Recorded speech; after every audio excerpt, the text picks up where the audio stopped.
வாங்க இன்றைய வீடியோவில் ஆரிய சமாஜானம் பற்றி பார்க்கலாம். ஆரிய சமாஜானம் 1875 ஆண்டு தோற்றுவிக்கப்பட்டது. சுவாமி தயானந்த சரஸ்வதி என்பவரால் ஆரிய சமாஜானம் 1875 ஆண்டு தோற்றுவிக்கப்பட்டது. இவர் குஜராத் மாநிலத்தில் கத்தியவார் மாகாணத்தில் மூர்வி என்னும் இடத்தில் பாரம்பரியம் மிக்க பிராமணர் குடும்பத்தில் பிறந்தார். இவரது இயற்பெயர் மூல்சங்கர் என்பதாகும். சிறு வயதிலேயே துறவறம் பூண்டு பல்வேறு இடங்களில் சுற்றி திரிந்து சமஸ்கிருதம் பயின்று அம்மொழியில் புலமை பெற்று விளங்கினார்.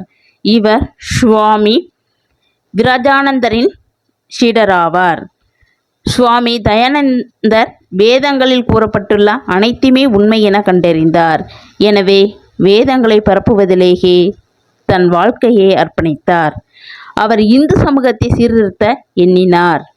வேதங்களை நோக்கி செல் என்பதே இவரின் குறிக்கோளாகும்.